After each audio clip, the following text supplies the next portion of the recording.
tikati ngatibvei panapa izvi so titore mutoro kana sagi rokuti tigaise magwere tiende pachigayo. Chigayo hapana. Hapana chigayo. Izvozvo hapana chigayo. Chigayo hapana. Tena ndoro zinobanza. Chiripi chigayo chacho. Baba wewe. Yapera mumba izvi. Sauti ndise muriwo. Chose ngutenge sauti hapana. Niwana uziya zi.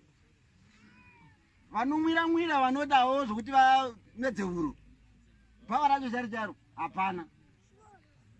Kuti titi hapana hatisi tinganatsanangura tichiti pamakore apera ezvaivapo midhuri iripo tisamanzwa mumwe chiti chigayo chiripo asi zviri kunzi kahurumende kenyu kemapurazi imimi vanhu veZANU-PF ndokuti tisaite sei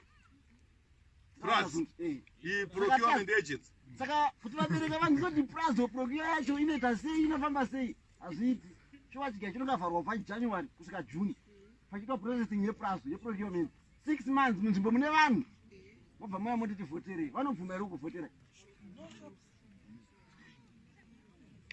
vabereka vanoenda kubasa wodzoka kubva kubasa wodotenga muri woti abike sadza wosvika shoka Japana aenda otenga muri ujira dzi anongofunga imba make anofunga hurumende ike tinaka kakashata manje todaita by-election zvatokutaura izvizvi hamuna mufaruba havasi kutaura kuti vanhu veMDC katikanzira veMDC urimo ba chero pakanzi hapana munhu pakaiswa chimudhori vanochivhotera because azati patinovhotera kwacho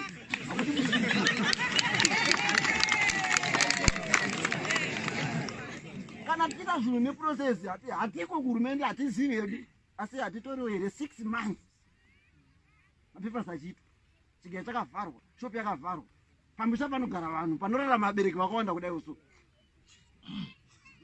ngatiisewo mwoyo wekuti vanhu zvinhu zvichiitwa ngazvikurumidzei vanhu vakurumidze kufara zvinotirwadza zvinovarwadza nemwe muchizvinzwa kana munyatsozvitaura kumberi vanozviita vacho havazivi kuti kune vanhu nokuti havana basa navo